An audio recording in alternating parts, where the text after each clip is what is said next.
अस्सलाम वालेकुम, मैं हूं शाज़ेब खानज़ादा। इसराइल और ईरान के दरमियान जारी जंग को 5 दिन हो गए हैं। दोनों जानिब से एक दूसरे पर हमले जारी हैं। दोनों जानिब से अहम अस्करी अहदाफ और इंफ्रास्ट्रक्चर को निशाना बनाने के दावे किए जा रहे हैं, जबकि इसराइल ने ईरान के एक और अहम मिलिट्री कमांडर को निशाना बनाने का दावा कर दिया है। हम तेहरान जाएंगे, साथ ही जॉन हुसैन हमारे साथ मौजूद होंगे और पूछेंगे कि इस वक्त तेहरान में क्या सूरत हाल है। कल के हमलों के बाद और तेहरान खाली करने की वार्निंग के बाद क्या वहां शहरी पैनिक कर रहे हैं? क्योंकि इस पूरी सूरत हाल में अब से कुछ देर पहले अमेरिकी सदर डोनाल्ड ट्रंप ने ईरान से मुतालिक इंतहाई अहम बयान दे दिया है और ईरान से गैर मशरूत तौर करने का मुतालबा कर दिया है। ट्रंप ने अपनी सोशल मीडिया पोस्ट में लिखा कि हमने अब ईरान की फिजाओं पर मुकम्मल और टोटल कंट्रोल हासिल कर लिया है। ईरान के पास अच्छे फिजाई रेडार्स और दीगर दिफाई निज़ाम मौजूद थे और वो भी एक बड़ी तादाद में, लेकिन ये सब अमेरिका के तैयार करदा साजो सामान का मुकाबला नहीं कर सकते। कोई भी ये काम अमेरिका से बेहतर नहीं कर सकता। इसके बाद ट्रंप ने एक और पोस्ट के जरिए कहा कि हमें अच्छी तरह से मालूम है कि नाम निहाद सुप्रीम लीडर कहाँ छुपे हुए हैं। वो एक आसान हदफ हैं, लेकिन फिलहाल वो वहाँ महफूज हैं। हम इस वक्त उन्हें मारने का इरादा नहीं रखते, लेकिन हम ये भी नहीं चाहते कि आम शहरियों या अमरीकी फौजियों पर मिसाइल दागे जाएं। हमारी बर्दाश्त की हद ख़त्म होती जा रही है। इस मामले पर तवज्जो देने का शुक्रिया। फिर एक और पोस्ट में ट्रंप ने लिखा कि अनकंडीशनल सरेंडर। इस पूरी सूरत हाल में अमेरिकी सदर ट्रंप ने ईरान के शहरियों को तेहरान से निकलने की वार्निंग दे दी है, जिसके बाद इसराइली हमलों में मजीद शिद्दत आने का खदशा जाहिर किया जा रहा है। साथ ही अमेरिका ने अहम रिफ्यूलिंग तैयारे भी मशरिक़ वुस्ता की जानिब भेजने का ऐलान कर दिया है, ताकि किसी मुमकिन खतरे के पेश नज़र अमरीकी असासों और मफादात का दिफा किया जा सके। अब से कुछ देर पहले इसराइली फ़ौज ने कहा है कि ईरान की जानिब से इसराइल की तरफ मजीद मिसाइल फायर किए गए हैं। इससे पहले कल रात को ईरान ने इसराइल की जानिब मुतादिद मिसाइल दागे थे और कुछ मिसाइल इसराइल के साहिली शहर हाइफा में एक ऑयल रिफाइनरी पर गिरे थे, जिसके बाद ऑयल रिफाइनरी को मुकम्मल तौर पर बंद कर दिया गया था। इस हमले में 3 इसराइली शहरी भी मारे गए थे। इसी तरह आज सुबह भी ईरान ने यरूशलेम और तल अवीव की जानिब मिसाइल दागे हैं। तल अवीव, यरूशलेम और दीगर इलाकों में धमाकों की आवाज़ें सुनी गई हैं, जबकि ईरान की सरकारी खबर रसां एजेंसी तस्नीम ने कुछ तस्वीर शाया करते हुए दावा किया है कि आज ईरानी मिसाइल्स ने तल अवीव में मुसाद के हेडक्वार्टर्स को निशाना बनाया है और ईरानी हमले के बाद मुसाद के हेडक्वार्टर्स को आग लग गई थी। दूसरी जानिब आज इसराइल ने भी ईरान के अंदर मुख्तलिफ शहरों में हमले किए हैं। इसराइली फ़ौज के मुताबिक उसने मगरबी ईरान में मुतादिद बड़े पैमाने के हमले किए हैं, जिनमें मिसाइल ठिकानों और दीगर फौजी अहदाफ को निशाना बनाया गया और इन हमलों में दर्जनों मिसाइल और ड्रोन तंसीबात को तबाह कर दिया गया है। जबकि ईरानी मीडिया के मुताबिक ईरान के शुमाल मगरबी शहर तबरेज़ में ज़ोरदार धमाकों की आवाज़ें सुनी गईं, जहां ईरानी फ़िज़ाइया का अड्डा मौजूद है। ईरान के सरकारी न्यूज़ के मुताबिक मरकजी शहर का शान में इसराइली हमलों से 3 अफराद शहीद और 4 जख्मी हो गए हैं। अल जज़ीरा के मुताबिक इसराइली फ़ौज ने दावा किया है कि इन हमलों के दौरान उसने एक और सीनियर ईरानी फ़ौजी ओहदेदार को मार दिया है। इसराइली फ़ौज के मुताबिक ईरान के war time chief general Ali Shadmani को वस्ती तेहरान में इसराइली फ़िज़ाइया ने दुरुस्त इंटेलिजेंस की बुनियाद पर एक हमले में निशाना बनाया है। रिपोर्ट्स के मुताबिक जनरल अली शादमानी को war time chief of staff का ये नया ओहदा उस वक्त सौंपा गया था जब इसराइल ने जुमे को खातिमुल अनबिया सेंट्रल हेडक्वार्टर के साबिक कमांडर जनरल गुलाम अली राशिद को शहीद कर दिया था। जबकि ये खबरें भी सामने आ रही हैं कि कशीदगी ज़्यादा बढ़ने की सूरत में ईरान स्ट्रेट ऑफ हॉर्मुज़ को बंद कर सकता है। वाज़ेह रहे कि स्ट्रेट ऑफ हॉर्मुज़ खलीज फारिस में दाखिल होने का वाहिद समंदरी रास्ता है। ये ईरान को ओमान और मुत्तहिदा अरब अमारात से कनेक्ट करता है और खलीज फारिस को खलीज ओमान और अरेबियन सी से जोड़ता है। रिपोर्ट्स के मुताबिक दुनिया की तकरीबन 20% खाम तेल की सप्लाई इसी रास्ते से गुजरती है और ये रास्ता कितना छोटा है आप देख सकते हैं। इस अहम समंदरी रास्ते का सबसे तंग हिस्सा सिर्फ 33 किलोमीटर चौड़ा है, जो आपके सामने इस वक्त स्क्रीन पर मौजूद है। और इसी वजह से ये रास्ता हमलों या बंदिश की धमकियों के लिए बहुत हसास है, क्योंकि इसे बंद कर दिया गया तो दुनिया भर की तिजारत मुतासिर होगी। इस पूरी सूरत हाल पर अमरीकी सदर ट्रंप का एक गैर मामूली रवैया सामने आ रहा है। कल कनाडा में G7 के अहम इजलास के दौरान ट्रंप ने अपनी सोशल मीडिया पोस्ट में तेहरान से शहरियों को निकल जाने की वार्निंग दे दी। ट्रंप की इस पोस्ट के मुताबिक ईरान को मैंने जो डील दी थी उन्हें उस पर दस्तखत कर लेने चाहिए थे। ये शर्मनाक और इंसानी जानों का ज़िया है। सीधी बात है, मैंने बार बार कहा है कि ईरान को जौहरी हथियार रखने की इजाज़त नहीं दी जा सकती। हर किसी को फ़ौरन तेहरान से निकल जाना चाहिए। इसके बाद वो हैरानकुन तौर पर इजलास से जल्दी रवाना हो गए, जिस पर फ्रांसीसी सदर मैक्रोन ने दावा किया कि ट्रंप ने ईरान और इसराइल के दरमियान जंगबंदी की पेशकश की है, इसीलिए वो G7 के इजलास से कनाडा से अमेरिका रवाना हो गए हैं। मगर फिर ट्रंप ने मैक्रोन के बयान को गलती करार देते हुए अपने सोशल मीडिया अकाउंट पर लिखा कि शोहरत के मुतलाशी फ्रांसीसी सदर मैक्रोन ने गलती से कहा कि मैं कनाडा में होने वाले G7 इजलास से इसलिए वापस वाशिंगटन जा रहा हूं ताकि इसराइल और ईरान के दरमियान जंगबंदी पर काम किया जा सके। ये बात गलत है। उन्हें बिल्कुल अंदाजा नहीं कि मैं अब वाशिंगटन क्यों जा रहा हूं, लेकिन ये बात यकीनी है कि इसका जंगबंदी से कोई ताल्लुक नहीं है। ये मामला इससे कहीं ज्यादा बड़ा है। चाहे वो जानबूझकर कहें या लाइल्मी से, मैक्रोन हमेशा ही गलत साबित होते हैं। Stay tuned. और फिर कनाडा से रवानगी के दौरान जब सहाफियों ने ट्रंप से सवाल किया तो उन्होंने मैक्रोन की बात को दोबारा गलत करार दे दिया और साथ ही ये भी कह दिया कि वो ईरान और इसराइल के दरमियान सीज फायर नहीं चाहते हैं, बल्कि वो इस मामले का मुकम्मल खात्मा चाहते हैं। उन्होंने तेहरान खाली करने के बयान की भी वजाहत की।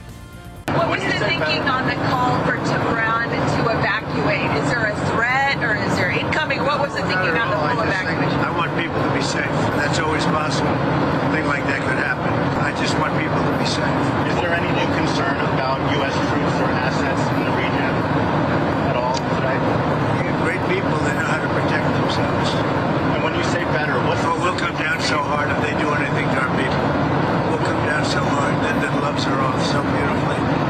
Now, I think they know not to touch our troops.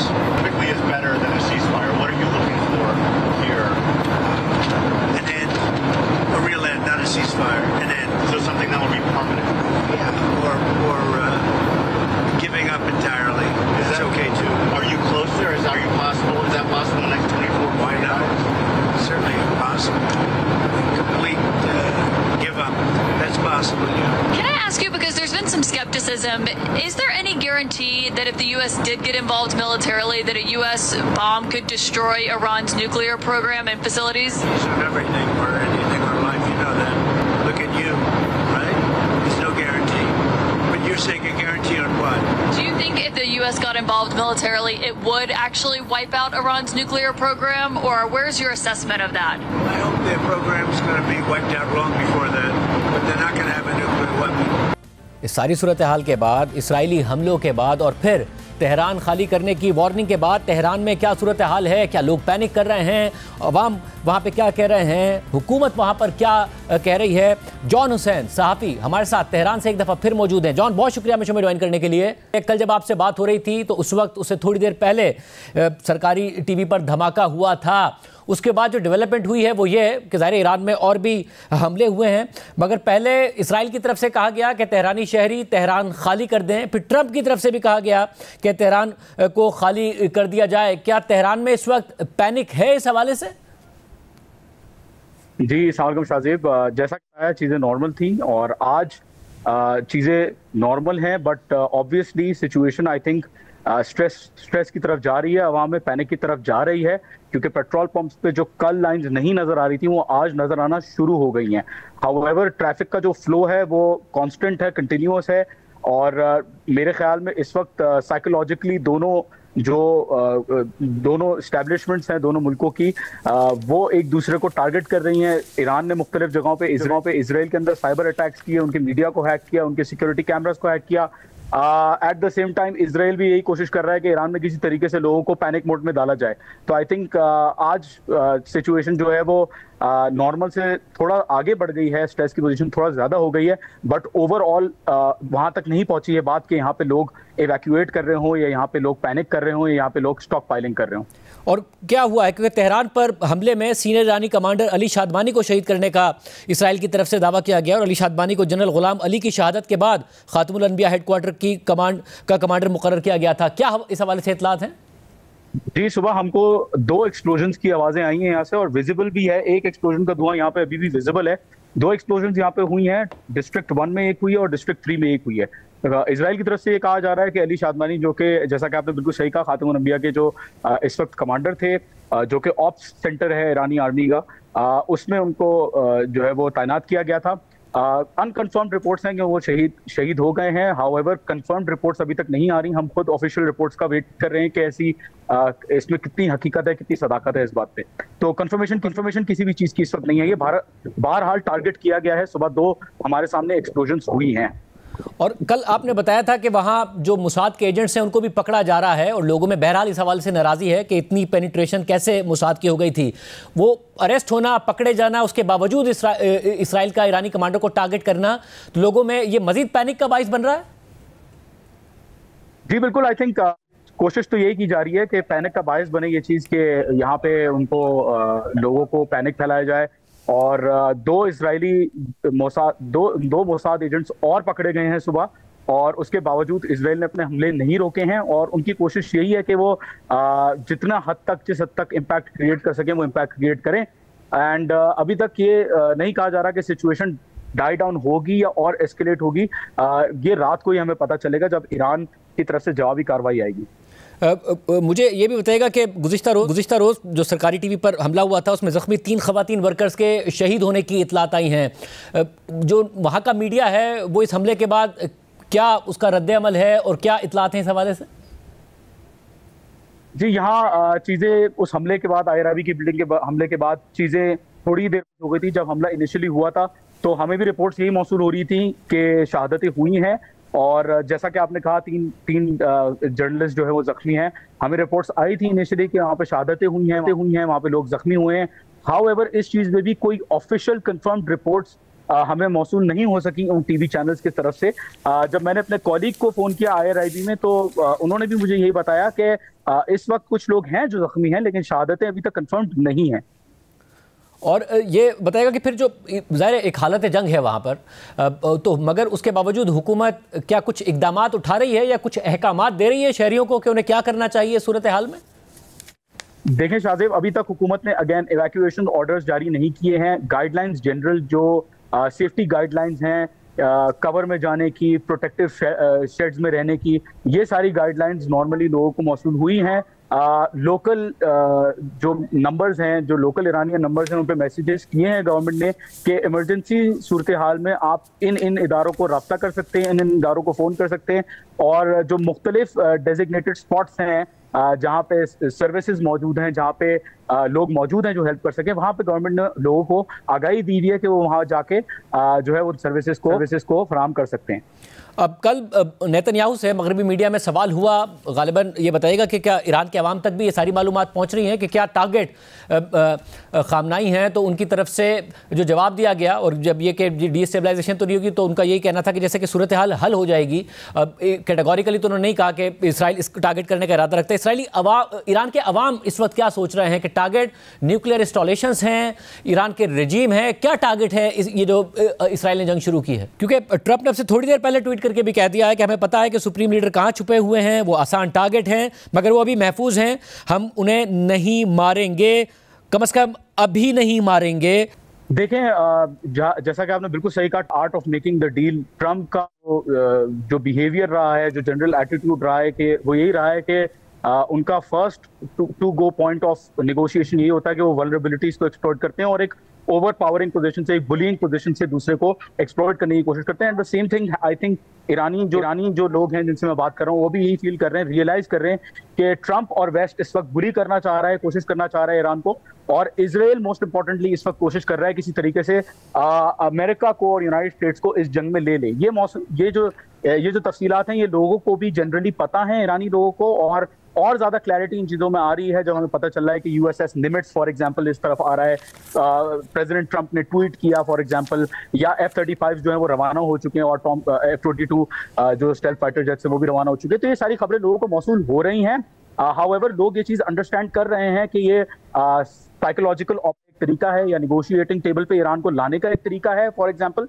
बहरहाल अभी तक इस चीज का नहीं पता कि आगे पीस की तरफ जाएंगी चीजें या आगे एस्केलेट होंगी, लाइक आई सेड अर्लियर।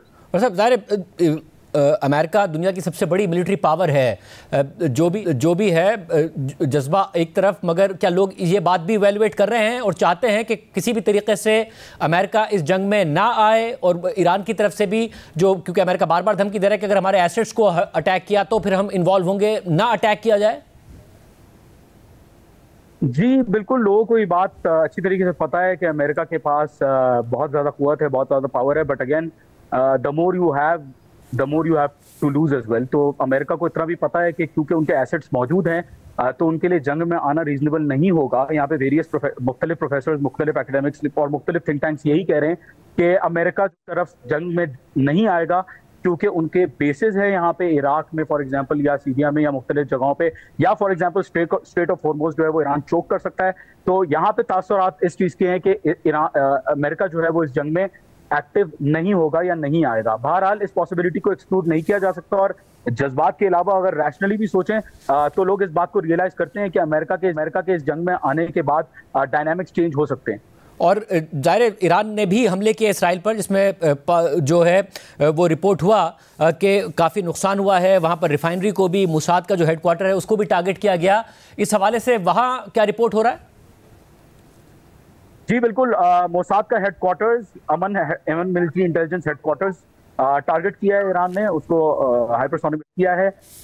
उसके अलावा एक स्यूएज ट्रीटमेंट प्लांट खबर आ रही है यहाँ पे कि एक स्यूएज ट्रीटमेंट प्लांट इजराइल के अंदर स्ट्राइक हुआ है, और एक पावर स्टेशन जो है इजराइल के अंदर वो टारगेट किया गया है।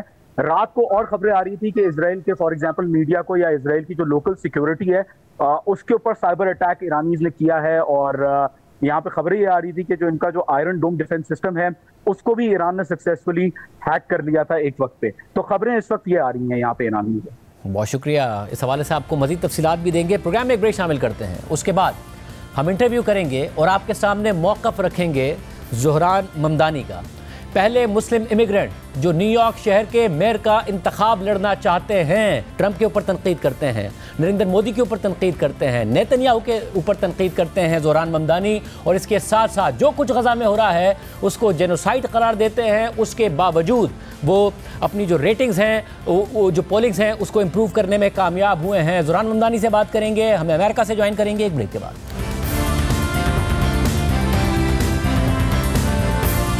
न्यूयॉर्क सिटी में अगले मेयर का इंतखाब 4 नवंबर को होना है, मगर अभी से इस इंतखाब की तैयारियां जोर पकड़ चुकी हैं, और इस दौड़ में ज़ोहरान ममदानी एक अहम उम्मीदवार के तौर पर सामने आए हैं। ज़ोहरान ममदानी 2025 के न्यूयॉर्क सिटी मेयर के इंतखाबात के लिए डेमोक्रेटिक प्राइमरी के उम्मीदवार हैं, और वो इस ओहदे के लिए पहले मुसलमान इमिग्रेंट उम्मीदवार होंगे।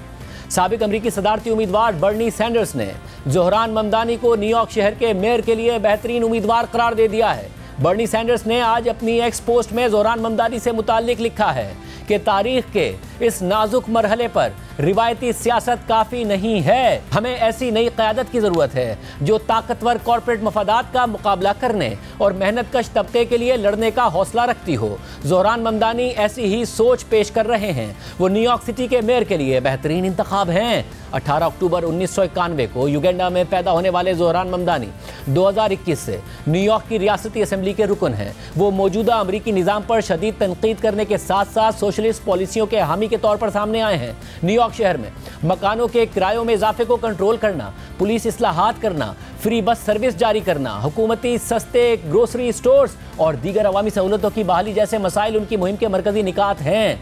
उनके उम्मीदवार बनने से न्यूयॉर्क शहर की सियासत में एक नई बहस शुरू हो गई है, जिसमें रिवायती क़यादत और नई नस्ल की सियासत आमने सामने है। ज़ोहरान ममदानी युगांडा में पैदा हुए। उनके वालिद महमूद ममदानी अमेरिका की कोलंबिया यूनिवर्सिटी में प्रोफेसर हैं, जिनका ताल्लुक भारत से युगांडा आने वाले गुजराती मुस्लिम ख़ानदान से है। ज़ोहरान ममदानी की वालदा मीरा नायर भारत में पैदा हुई और फिल्म साजी के पेशे से वाबस्ता हैं। वो दिल्ली यूनिवर्सिटी से फारिगुत तहसील हैं और कई बैनुल अक़वामी फिल्में बना चुकी हैं, मुतअद्दिद अवार्ड्स जीत चुकी हैं। ज़ोहरान ममदानी खुद भी हिप हॉप म्यूज़िक के शौकीन हैं। 2016 में उन्होंने युगांडा के एक रैपर के साथ मिलकर एक मुख्तसर एल्बम रिलीज़ की, और दोनों फनकारों ने एक फिल्म के लिए भी एक गाना तैयार किया, जिसे ज़ोहरान ममदानी की वालदा मीरा नायर ने डायरेक्ट किया था। 2019 में भी ज़ोहरान ममदानी ने एक गाना रिलीज़ किया था। 2018 में ज़ोहरान ममदानी अमरीकी शहरी बने और उन्होंने अभी इसी साल शामी फनकार रामा दुआजी से शादी की है। ज़ोहरान ममदानी की परवरिश मुख्तलिफ ममालिक में हुई है। उनका बचपन जनूबी अफ्रीका में गुजरा और फिर उनका ख़ानदान न्यूयॉर्क आ गया। अमेरिका में रहते हुए कॉलेज के ज़माने में ही उनकी दिलचस्पी सियासत की तरफ बढ़ने लगी और उन्होंने ख़ास तौर पर नस्ली इंसाफ, मुआशी बराबरी और मुहाजिरीन के मसाइल को अपनी सियासत का मौजू बनाया। कॉलेज में उन्होंने students for justice in Palestine की ब्रांच कायम करने में किरदार अदा किया। ज़ोहरान ममदानी ने अमरीकी सदारती उम्मीदवार बर्नी सैंडर्स की इंतखाबी मुहिम में काम किया, जहां उन्हें आम शहरियों से बराह रास्त राब्ते का मौका मिला। यही तजर्बा उनकी सियासत में बाकायदा शमूलियत की वजह बना। 2020 में उन्होंने न्यूयॉर्क असेंबली के हल्का नंबर 36 से इंतखाबात लड़ने का ऐलान किया। ज़ोहरान ममदानी ने सादा और मकामी मसाइल पर मबनी इंतखाबी मुहिम चलाई। वो अपने हलके के लिए किरायों में कमी, ट्रांसपोर्ट को बेहतर बनाने, बच्चों की देखभाल की सहूलतों और खाने पीने की अशिया की कीमतों में कमी जैसे मसाइल को उजागर करते रहे। उनकी इंतखाबी मुहिम का अंदाज रिवायती सियासत से मुख्तलिफ था। वो सोशल मीडिया पर मुतहर्रिक रहे, मकामी ज़बान और अंदाज में बात करते रहे और अपने हलके के मसाइल को ज़ाती मिसालों के जरिए बयान करते रहे। उनकी फंड रेजिंग मुहिम भी छोटे एहतियात पर मुनहसिर थी और उन्होंने बड़ी कंपनियों या लॉबीज से माली मदद नहीं ली। ज़ोहरान ममदानी की शनाख्त अपना वतन तर्क करके हिजरत करने वाले मुसलमान और जनूबी एशियाई निजात अमरीकी के तौर पर सामने आती है। वो इस्लामोफोबिया, पुलिस की निगरानी और मुहाजिरीन से मुताल्लिक पॉलिसियों पर खुलकर बात करते हैं। न्यूयॉर्क पुलिस की जानिब से मुसलमानों की निगरानी के खिलाफ उन्होंने मुजाहिरों में शिरकत की और फ़लस्तीनियों के हक़ में एहतजाज में भी शामिल रहे। उन्होंने गुज़िश्ता साल सितंबर में गज़ा में इसराइली जारियत को नस्लकुशी करार दिया और नवंबर में दिए गए एक इंटरव्यू में भी अपनी बात पर कायम रहे। You're currently the only candidate using the term genocide to describe what's going on in the war between Israel and Hamas. You realize a lot of people stop listening when you use a hot button term like that. I'm wondering how, as a candidate, if elected as a mayor, you would conduct that conversation in a city that really cares about these issues. You know, I have strived to ensure that my language is driven by fact. And what we have found is that so many experts on the term itself and on the history of the use of that term have found it to be a correct application. And so I do not disagree in that this is a highly charged issue and the use of the term, but I do believe it is the most accurate description of what is going on. And what we've also found is that a majority of Democrats believe that that is the correct term. So it in fact does reflect what, by and large, people are seeing when they see more than 40,000 Palestinians having been killed.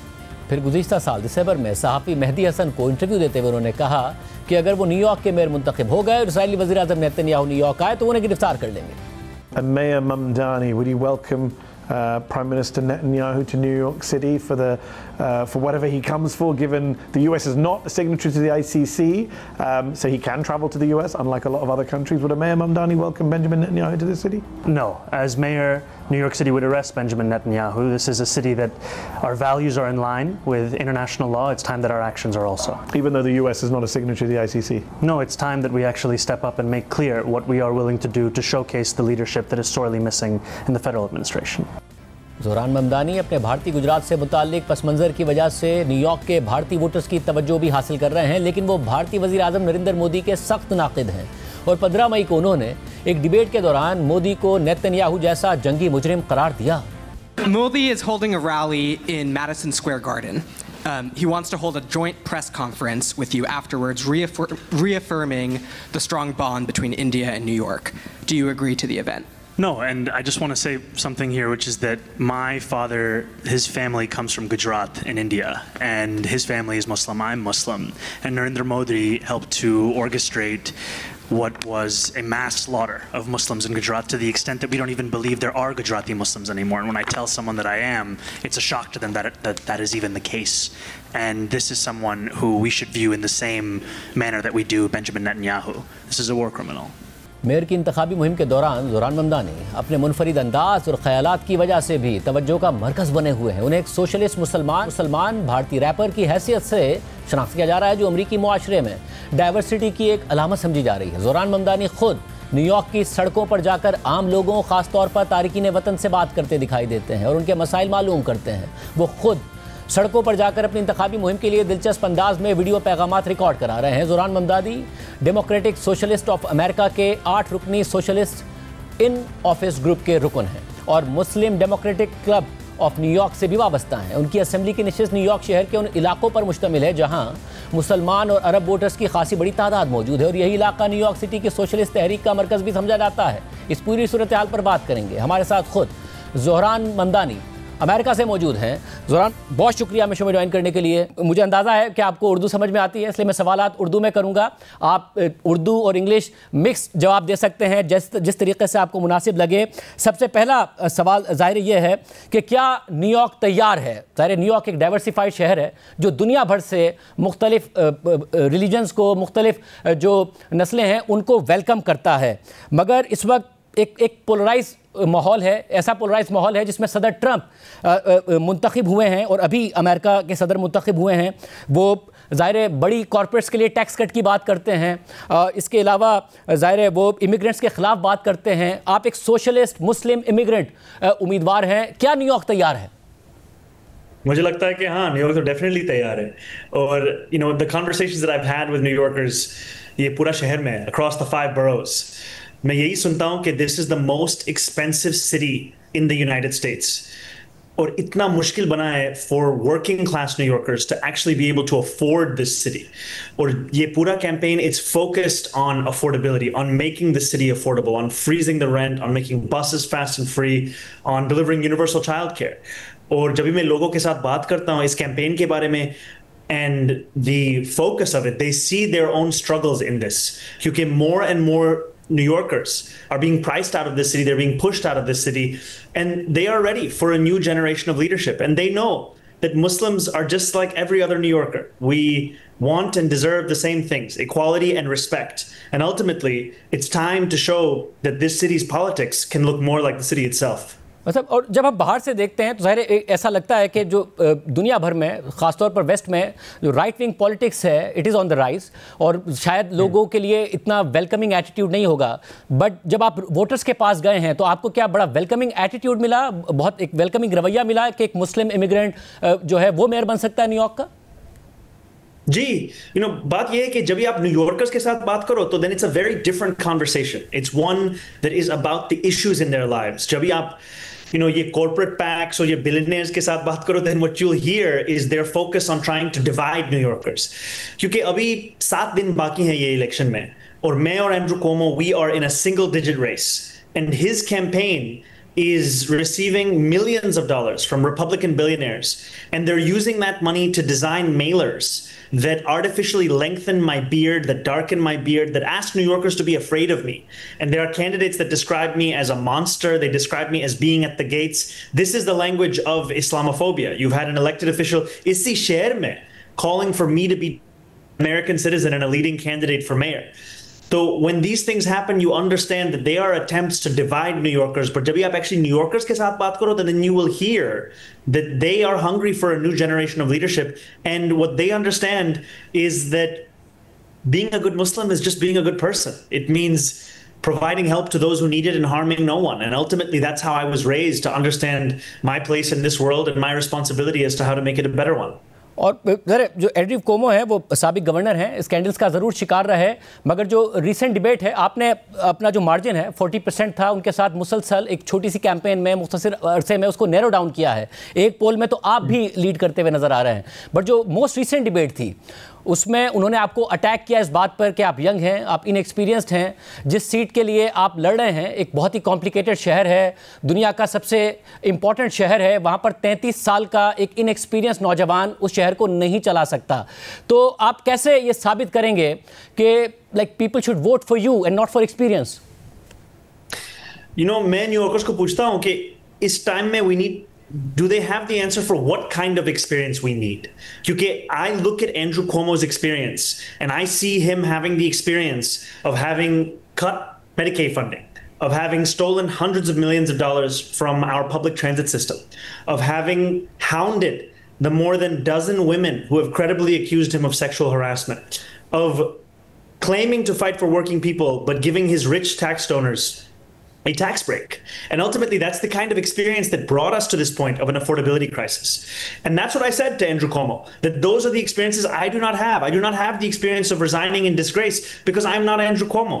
My experience is fighting for working class New Yorkers and delivering for them. And one of the first fights that I fought was for the thousands of working class taxi drivers, many of whom are Desi, about 40% of whom come from India, Pakistan, Bangladesh, and they had been betrayed by this city. And I fought alongside thousands of them for many months, and we secured $450 million in debt relief for those drivers.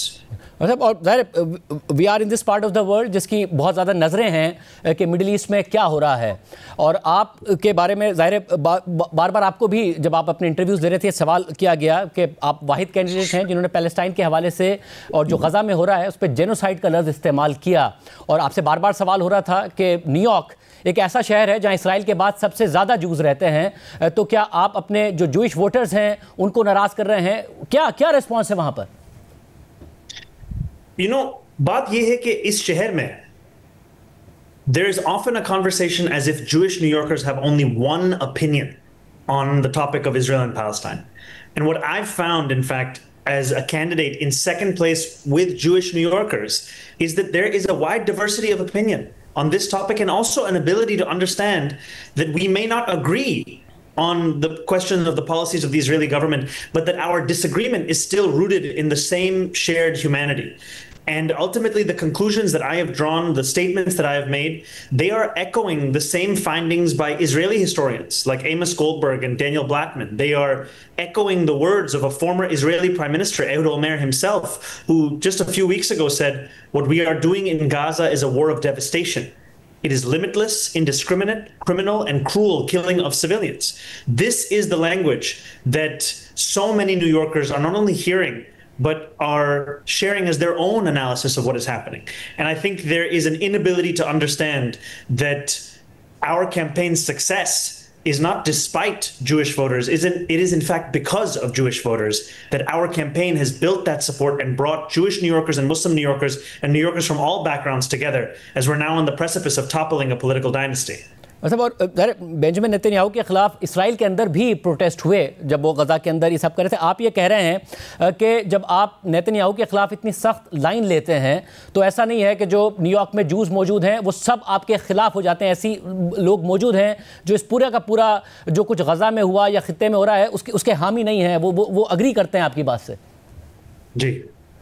अच्छा, मुझे साथ में भी बताइएगा कि ज़ाहिर एक बहुत बड़ी पाकिस्तानी कम्युनिटी भी है, फिर बहुत बड़ी इंडियन कम्युनिटी भी है, आप सबसे वोट की बात कर रहे हैं, इंडियन डायस्पोरा है, बट आपने नरेंद्र मोदी पर भी अभी पिछले दिनों तनकीद की जो गुजरात में मुसलमानों के साथ हुआ उस हवाले से, और आपने कहा आपका कोई वेलकम नहीं करेंगे अगर आप मेयर हुए और वो आते हैं, तो वहाँ कोई नाराज़गी का सामना आपको नहीं करना पड़ा? बात यह है कि जब भी लोगों मुझे पूछते हैं कि what do I think about Netanyahu या मोदी, जो भी सवाल होए, my answer will always come from my belief in universal human rights. And my critique of Prime Minister Modi has been the way in which he has sought to divide Indians and often erase the place of Indian Muslims in the country of India. And ultimately, so much of what has made me proud to be an Indian American has also been in the belief in that constitution and what it provides for each and every Indian. And what we are in this city is a city that believes in the belonging of each and every person here. We do not make classifications that only certain New Yorkers belong. We believe, in fact, that every New Yorker belongs. अच्छा, मुझे साथ में बताइएगा कि ज़ाहिर आप इस वक्त जो रेस में बिल्कुल जो नैरो डाउन आपका गैप हुआ है और अब तो ये मुकाबला आपके और एंड्रयू कोमो के बारे में ही के दरमियान ही ख्याल किया जा रहा है, मगर उनका जो इस वक्त बार बार मौक़िफ़ है कि जो वो बार बार ये मौक़िफ़ देते हैं या अपना पॉइंट ऑफ व्यू देते हैं कि ट्रंप मुझे बहुत ज़्यादा डिसलाइक करते हैं because only I can stand against Trump, इस हवाले से आप क्या कहिएगा? बात यह है कि Donald Trump and Andrew Cuomo are funded by the same Republican billionaires. So Donald Trump would like nothing more than to have a mayor of New York City who has the same donors as he does. क्योंकि हम अभी देखते थे, there was a military parade where a large donor by the name of Bill Ackman was celebrating that parade. He was calling the deportations historic that ICE was doing across this country. That's the same donor who just gave Andrew Cuomo another $250,000. The reason I've said that I would be Donald Trump's worst nightmare is because of the fact that I am a Muslim immigrant who is a progressive New Yorker that actually fights for the things I believe in. I'm not someone who claims to stand for working people but will fold at the first invitation. And that's what Donald Trump is afraid of. He's afraid of actually having to fight. And for too long, Democrats have been willing to surrender as our first impulse when what we actually need to do is stand up for the people that we represent. मतलब फिर जो आपके ज़ाहिर slogans और promises हैं, they look good for a common man, मगर क्या वो प्रैक्टिकल और पॉसिबल भी हैं? Like will you be able to convert them from promises to policies to actions on the ground? जैसे आप बात करते हैं कि न्यूयॉर्क में क्राइसिस ऑफ अफोर्डेबिलिटी है, न्यूयॉर्क ज़ाहिर दुनिया के एक्सपेंसिव शहरों में से एक है, मोस्ट एक्सपेंसिव शहरों में से एक है, तो आप उसको कैसे अफोर्डेबल बना पाएंगे? किस तरीके से, जब आप रेंट की बात करते हैं, दीगर चीज़ों की बात करते हैं, कैसे कर पाएंगे? These are not just necessary, they are not just urgent, they are eminently possible. And I believe that an idea is only as good as its implementation. इसलिए मैं यही बोलता हूं कि we will freeze the rent, that we will make buses fast and free, that we will deliver universal child care. Because if we do not, we will start to lose this city. And so the focus that I have had over the course of this race is on not just answering the why, not just answering the who, but also the how we will do this. And I've had many meetings with former deputy mayors and commissioners from previous mayoral administrations on building out that plan to do exactly that as soon as I become the next mayor. कि अगर आप elect हो जाते हैं तो ज़ाहिर है आपको एक कोऑपरेटिव प्रेसिडेंट नहीं मिलेगा, आप उन पर तनकीद भी कर रहे हैं, तो ये ग्रोसरी स्टोर से लेकर बसेस, तो कहाँ से पैसा आएगा आवाम को यकीन दिलाने के लिए कि पैसा कहाँ से आएगा? इसका भी आपके पास प्लान मौजूद है? देखो, हमारा प्रपोजल ये है कि we will raise $10 billion in new taxes, and we will do it by two major new revenue streams. The first is to match the state of New York's top corporate tax rate to that of the top corporate tax rate of New Jersey. We are at 7.25%. New Jersey, they are at 11.5%. Just by matching it, we will raise $5 billion. The second is by increasing the income taxes on the top 1% of New Yorkers. New Yorkers who make $1 million or more by just a flat 2% increase. That raises $4 billion. And after both of those taxes, those corporations and those very wealthy New Yorkers will still pay less than they did before Donald Trump was president in 2016. And it's important in a moment like this, when we're fighting an authoritarian administration in Washington, D.C., that we also fight with greater fiscal independence. Because our city's budget, about 7% of it is funded by the federal government. We know that Donald Trump will use that funding over us as leverage. One of the ways we can increase our ability to actually fight back is by ensuring that we raise more revenue such that we're less fiscally dependent on the federal government. बहुत शुक्रिया। ज़ुरान ममदानी की गुफ्तगू आपने सुनी। Programme में एक break शामिल करते हैं और उसके बाद जिक्र होगा कि इसराइल ने ईरान पर हमला तो कर दिया और ये कह दिया कि वो एटमी हथियार बनाने के करीब था, मगर क्या वाकई ऐसा होने जा रहा था? क्या इस हवाले से अंदर के हकाइक आपके सामने रखेंगे ब्रेक के बाद।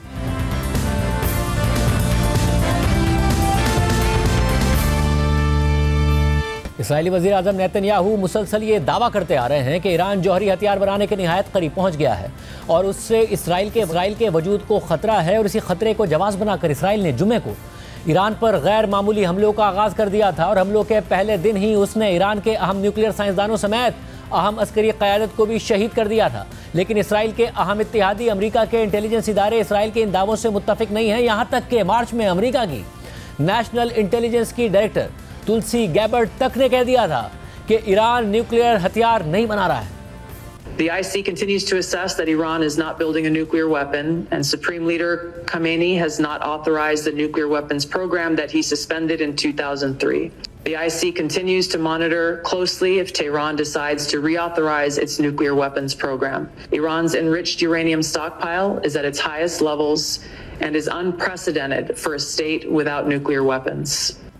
इसके अलावा आज CNN ने अमेरिकी इंटेलिजेंस ज़राए का हवाला देते हुए कहा है कि जब इसराइल ने गुज़िश्ता हफ्ते ईरान पर हमलों का सिलसिला शुरू किया तो उसके साथ उसने ईरान के जौहरी प्रोग्राम के बारे में संगीन वार्निंग्स भी जारी की थी। इसराइल ने इशारा दिया कि ईरान जौहरी हथियार हासिल करने की कोशिश में एक ऐसे मकाम के करीब पहुंच चुका है जहां से वापसी मुमकिन नहीं, और ये हमले इसी मुमकिना खतरे को रोकने के लिए ज़रूरी थे। लेकिन अमेरिकी इंटेलिजेंस के अंदाजे इससे मुख्तलिफ थे।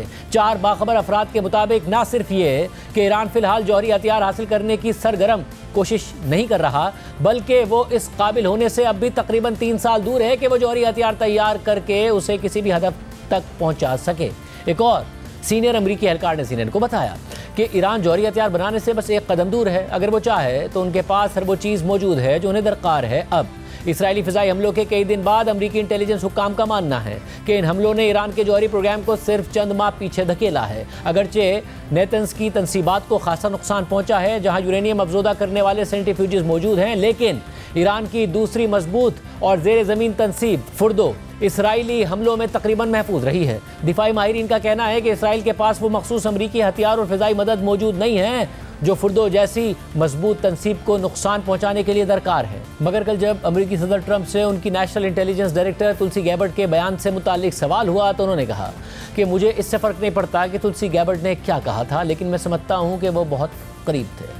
But how close do you personally think that they were to getting one? Because Tulsi Gabbard testified in March that the intelligence community said Iran wasn't building a nuclear weapon. I don't care what she said. I think they were very close to having it. इस सारी सूरत हाल में अब ये बात ज़्यादा वाज़ेह हो रही है कि न्यूक्लियर हथियारों से ज़्यादा इसराइल ईरान में रेजीम चेंज चाह रहा है और सारे इशारे इसी तरफ जा रहे हैं। पहले खबर सामने आई कि नेतन्याहू ने ईरान की सुप्रीम लीडर आयतुल्लाह खामनेई को कत्ल करने का मंसूबा बनाया और उन्होंने यह मंसूबा अमेरिकी सदर ट्रंप के सामने भी पेश कर दिया था, मगर ट्रंप ने इस मंसूबे को वीटो कर दिया था और अब से कुछ देर पहले ट्रंप ने कह दिया कि हमें पता है कि सुप्रीम लीडर कहाँ है, लेकिन हम अभी उन्हें नहीं मारेंगे। आज के प्रोग्राम में इतना ही। अल्लाह हाफ़िज़।